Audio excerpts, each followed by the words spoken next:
Good morning. Pakisabi nga sa katabi mo, Merry Christmas.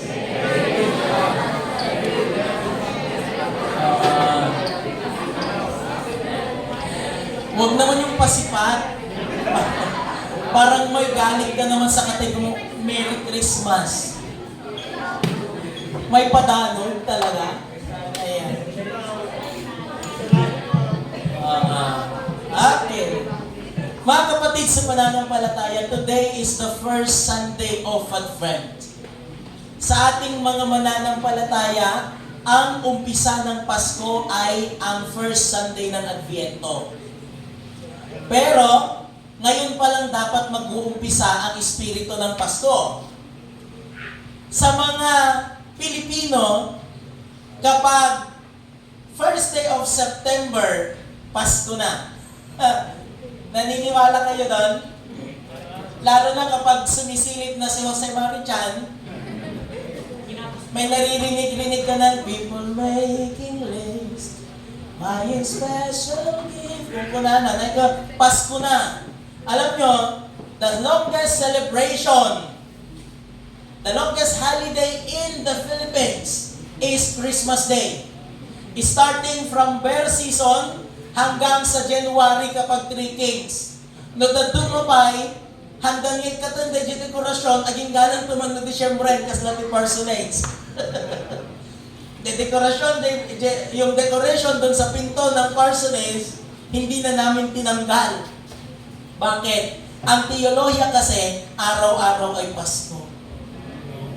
Araw-araw pinapaalala nun yung kapananakan ni Kristo. Yung kahayagan ng pag-asa, ng pag-ibig, ng kapayapaan, yung kahayagan ng kanyang kasinuhan ng kaligtasan, dapat laging ipapaalala sa atin. Amen? But today, as this day marks the first day of Christmas celebration, as we celebrate the Advent season, gusto kong makipag-usap sa inyo sa topikong Advent of Hope. Jesus will not fail us. Jesus will not fail us. Sa buong buwan na ito, as we celebrate the fourth Sunday of Advent season, gumawa ako ng mga tema, 4 na tema na magkakadugtong. This Sunday, our theme is Advent of Hope, Jesus will not fail us. Iti daytoy daw, iti tema tayo kag aglikaw, iti namnama, ngayon paay na Jesucristo kadagiti amin na namati. Asaan na pulos nga maipaay, dagiti mapaay, dagitad kang matalon ka ni Jesucristo. Today, as we are to celebrate the Sunday of Hope, itong Sunday na ito ay nagkakalob sa atin ng hindi namamatay na pag-asa. Pag-asa na magkakaloob sa bawat mananampalataya ng bagong pananaw doon sa Kristong dumarating na hari ng mga hari. Next Sunday, Advent of Peace and Preparation. Ang topiko is There is a Peace in God's Kingdom, kung saan iikot ang ating tema sa kapayapaang hindi matatagpuan sa sanlibutan, kundi matatagpuan lamang sa Diyos. Third Sunday, the Gaudete Sunday or Advent of Joy, Finding Joy in Service, kung saan iikot naman ang ating tema sa kung ano dapat ang ginagawa ng isang mananampalataya. Ang kagalakan na dala ni Kristo ay masusumpungan lamang sa paninilbihan sa ating kapwa. Thus, we can only find joy through service to our neighbor as our great manifestation of our service to the King. And on the fourth Sunday, the Advent of Love, the love of Mary, kung saan may papakita dito ang pagmamahal ni Maria sa pamamagitan ng pagpapasakop sa kagustuhan ng Panginoon. Dito sa 4 na temang ito iikot ang mensahe ng Advent season natin. At ngayong araw na ito, ang ating Advent of Hope, ang tema natin, Jesus will not fail us. Manalangin tayo. Apo Diyos sa mami nga nasatuan, agyaman kami iti panakabalin nga insabot mo, agyaman kami iti aya, agyaman kami iti panangiwanwan ti Espiritu Santo, nga nabalinan niyo Diyos, imay iti palay pagdaydayawan, tapnon iti kasta, agdaydayaw, agkankanta, agkarkaranan.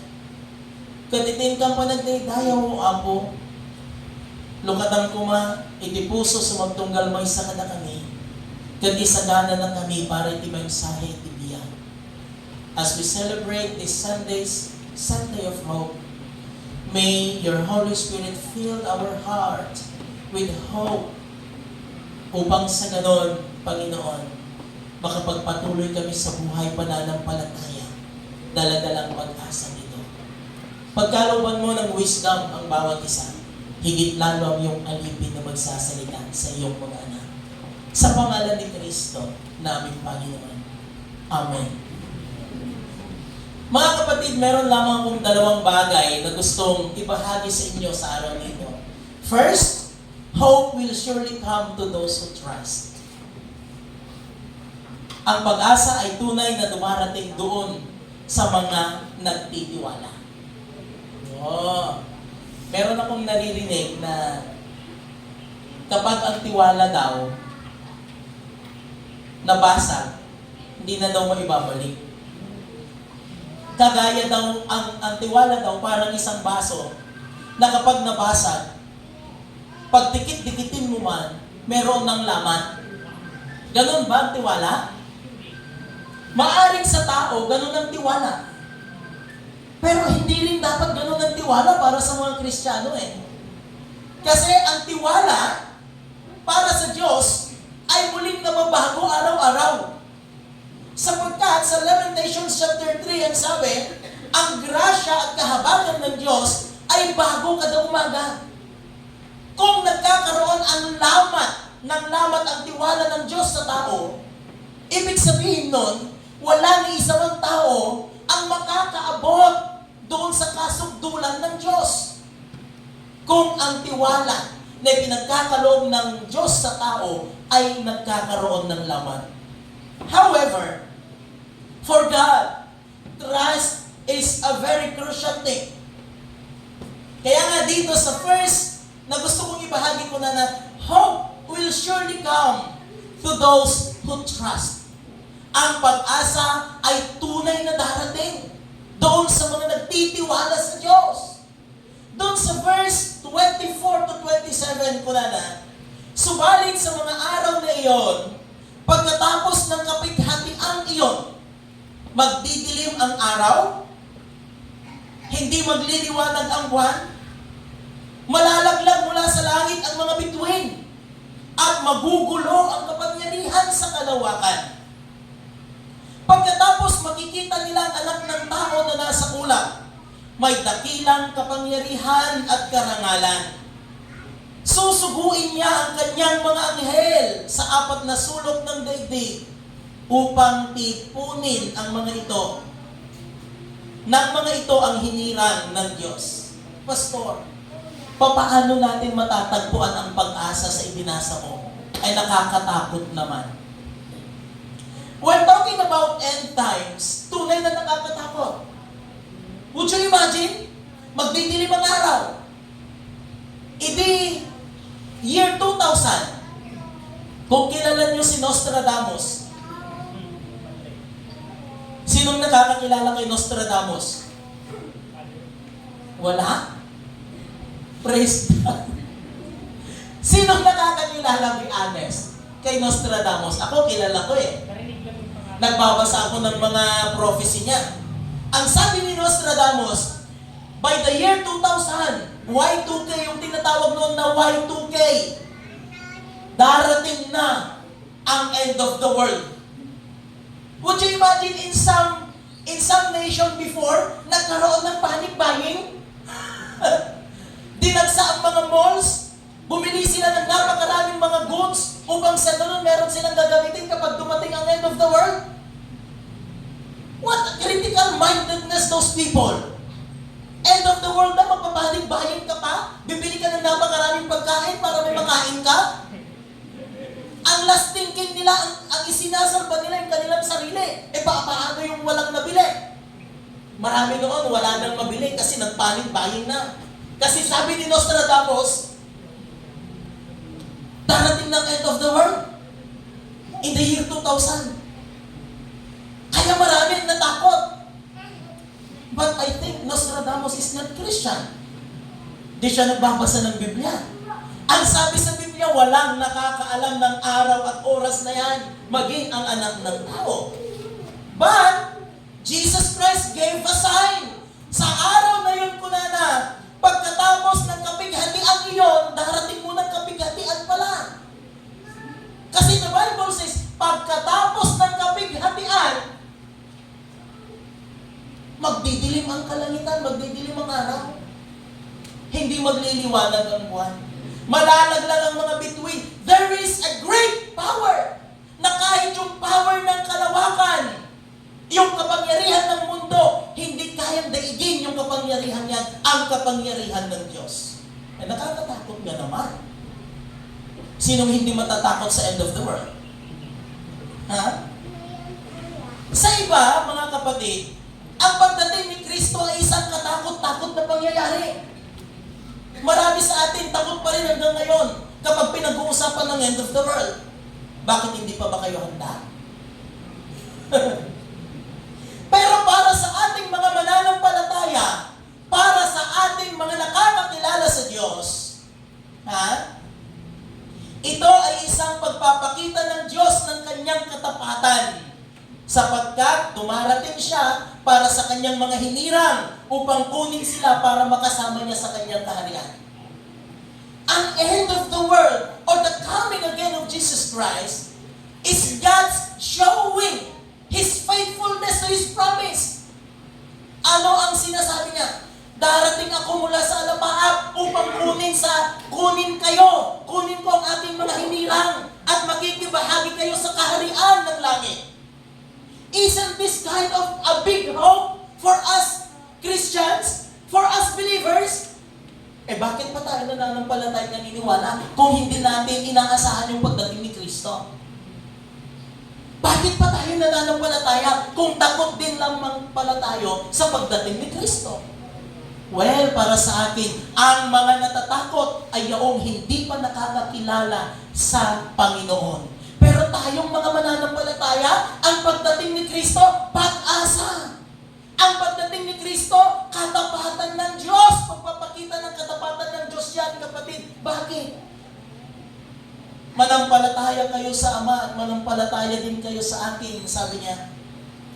Mauuna na ako doon. Ipaghahanda ko kayo ng matitirhan. At babalik ako upang kayo'y akin din namang kunin. Upang kung nasaan kayo, nandun. Nasaan ako, nandun din naman kayo. Bakit matatakot tayo? Pangako ng Diyos yun Dahil ayaw ng Diyos na maghihirap yung kanyang mga hinirang, darating siya. Kukunin niya tayo. Ipagkakaloob sa atin yung buhay na walang hanggan na kanyang ipinangako mula pa nung unang panahon. That is why, that is our great hope. Yun yung pangmalawakang pag-asa na meron tayo. Na dumaan man tayo sa lahat ng tribulation ng buhay na ito. Dumaan man tayo sa mga pang-uusig, panghuhusga.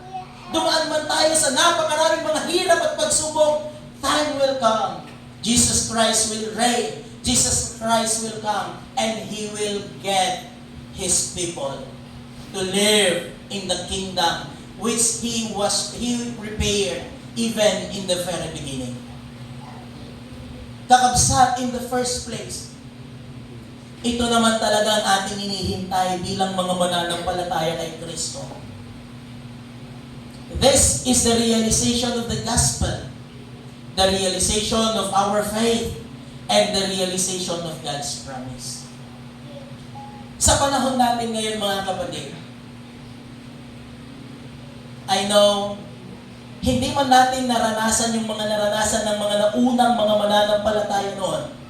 Kasi after 50 years, na pagkamatay ni Kristo, nagkaroon ng tribulation, nagkaroon ng persecution.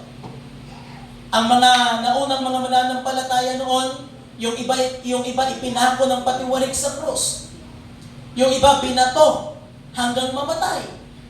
Yung iba binugutan ng ulo. Yung iba sinuno dahil sa kanilang pananampalataya. Today, as we offer the gospel to the world, habang tayo'y nananampalataya sa panahong ito, hindi man natin naranasan yung naranasan ng mga naunang mga mananampalataya, but in every other way, in every phases of life, nararanasan din natin ang ma-persecute. Una, physically, maaring ang iba sa inyo ngayon may dinaramdam na rayuma, sakit sa puso, trangkaso, tumor, cancer. Maaring ang isa sa inyo ngayon na narito, may mga sakit na iniinda, may problema sa trabaho, may problema sa negosyo, mayroong problema sa pamilya, mayroong problema sa pinansyal, may problema sa mga anak. Maaring ang isa sa inyo ngayon naguguluhan, nagkakaroon ng walang katiyakan. Maaring isa sa inyo ngayon mayroong pagdadalamhati. Maaring isa sa inyo ngayon may pagdududa sa kapangyarihan ng Diyos. These are all tribulations on today's year. Dagitoy, dagiti, paspasama, nga mangikat kadatayo, iti day ginamnamang at nakadatayo. But then, while we are here experiencing this, may salaan di magbagat ti Biblia. Jesus Christ came 2023 years ago, offered us hope. Kaya kung tayo'y mananatiling matatag at tayo'y mananatiling nagtitiwala doon sa kaganapan na ginawa ni Kristo sa cross ng Kalbaryo, that hope will surely come to us. Sabihin mo nga sa katabi mo, that hope will surely come. Oo. Yung pag-asa darating. Yung pag-asa na yan, hindi mo man alam kung saan manggagaling, north, east, south, west. Hindi mo maaabuham, hindi mo makukuha yan sa kapwa mo kasi doon sa Sunday school kanina, ang last resort ng mga Israelita, ang Diyos. Tayo sana hindi natin ginagawang last resort ang Diyos. Inuuna natin lagi ang Diyos. Sapagkat kung inuuna natin lagi ang Diyos, inuuna natin lagi yung pagtitiwala sa Diyos, the hope is surely come. May problema man, oh, we have a big God. The hope will come. May relasyon, broken-hearted ka, the hope will come.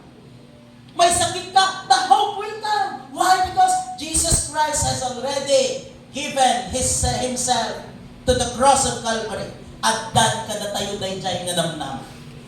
Ngam kasapulan tayo, itiagtalan kanuwanan. Secondly, salvation will become reality to those who wait steadfastly. Kitaan nyo ha? Ang kaligtasan ay magkakaroon ng katuparan sa mga mananampalatayang naghihintay ng may matatag na pananampalataya. Mahirap pa lang mag-translate, ano? Ang kaligtasan ay darating sa mga mananampalatayang naghihintay ng may katatagan. In verse 34 to 37, ibinabahagi doon na ang pagdating ni Kristo ay walang nakakaalam. After nung failed prophecy ni Nostradamus, nag-prophecy ulit siya. Sabi niya, 2010. After 10 years of the prophecy, here comes 2010. Wala pa rin, hindi pa rin dumating si Kristo. Ang sabi niya, magkakaroon ng pagbagsak ng ekonomiya ng 2011. Nagkaroon niya. Bakit?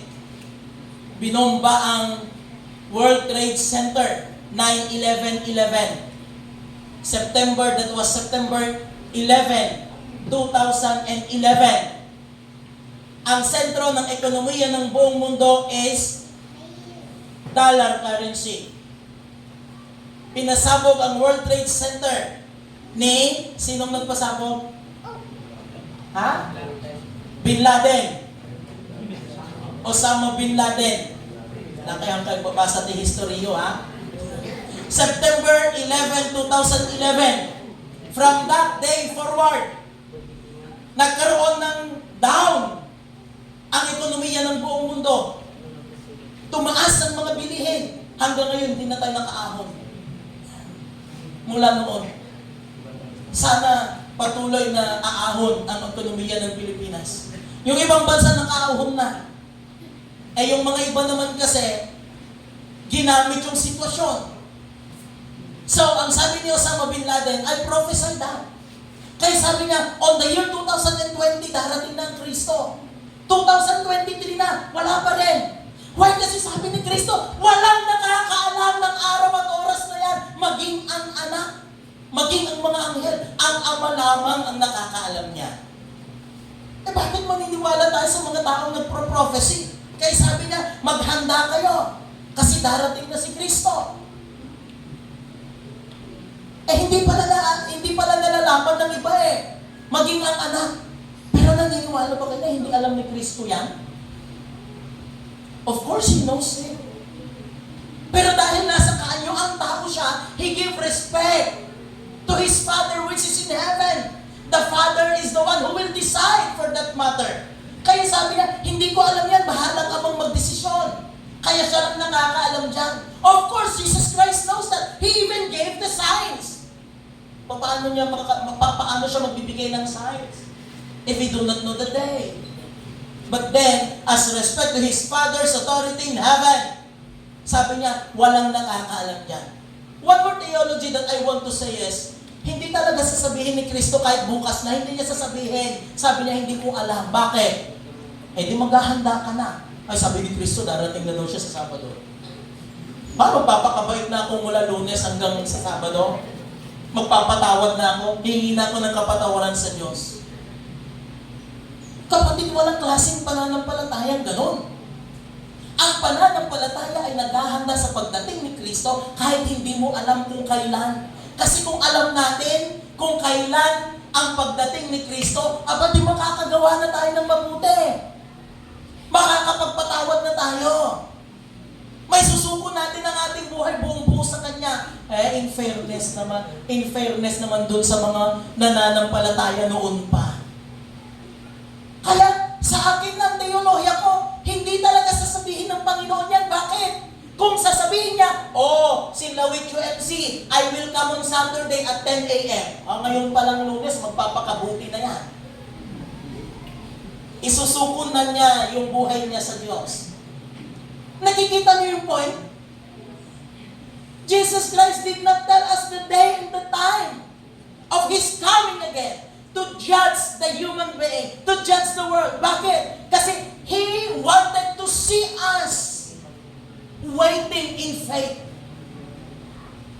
Kaya't na nga kitaon na tayo, nga agur-uray, nga daan iti naputpudno, nga pamati iti na idadaton. Taon nyo? Tunay na maliligtas ang bawat mananampalataya na naghihintay sa Panginoon ng may kasiga-siga.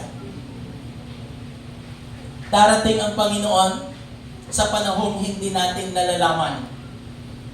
Darating ang Panginoon sa panahong hindi natin inaasahan. Maaaring sa hating gabi, maaaring sa takip siling, maaaring sa madaling araw, o sa hating araw. Noon time. Pero hindi natin alam kung kailan. Kaya nga sinabi ng Panginoon, maghanda kayo sapagkat hindi ninyo nalalaman kung kailan darating ang puno ng sambahayan. Kaya nga sabi ni Apostol Pablo sa Efeso chapter 6 verse 13, pinayuhan niya tayo kung paano maghanda. Paano nga ba maghanda ang isang Kristiyano? Sabi ni Pablo, kaya isuot ninyo ang kasuotang pandigma na mula sa Diyos. O? Sa gayon, makakalaban kayo kapag dumating ang masamang araw na sumalakay ang mga kaaway. Bakit? Alam kasi ng Panginoon, alam kasi ni Pablo din,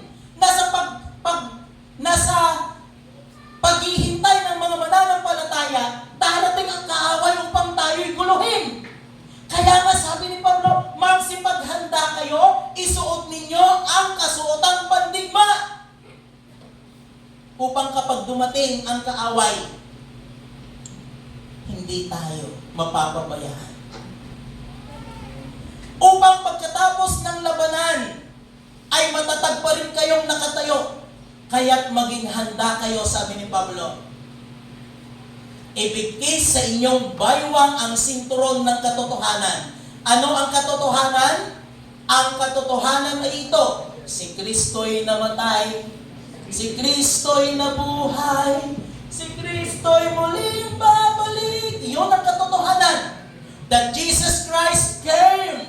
Dumating si Kristo, namatay siya para sa atin, muli siyang mabuhay, na pagpapakita na tayo din ay muling mabubuhay.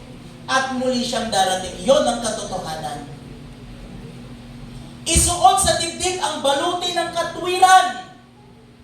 Isuot ninyo ang sandalyas ng pagiging handa sa pangangaral ng magandang balita ng kapayapaan. Dito tayo nagiging mahina eh. In 2 Thessalonians, yung mga tao naghahanda sila sa pagdating ni Kristo, pero bahagi ng paghahanda nila, hindi sila gumagalaw. Nakaupo lamang sila sa kanilang mga bahay. Idle. Slut. Ganun ba paghahanda? Ang sabi ng Apostol Pablo, maging handa ninyong mga paa sa paglalakad upang magbahagi ng mabuting balita ng kaligtasan.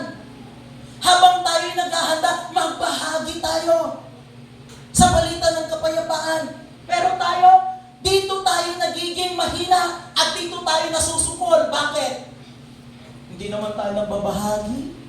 Kahit nga yung ka-office mate mo lang, classmates mo lang, yung customer mo lang kapag nagtitinda ka.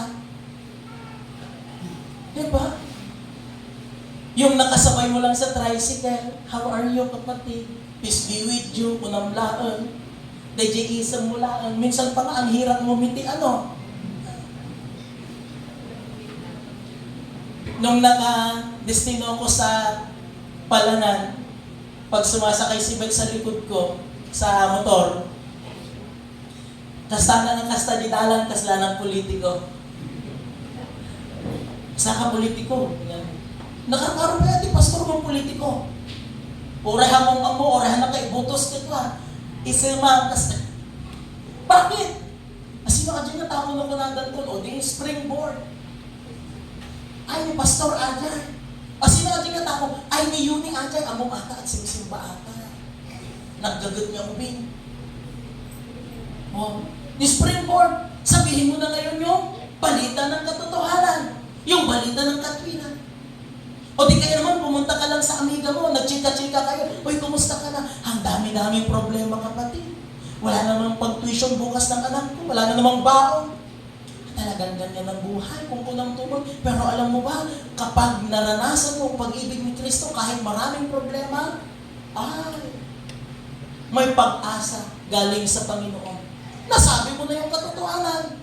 Mahirap pa yun. Sabihin mo nga sa katabi mo, mahirap pa? Diba ang dali lang naman?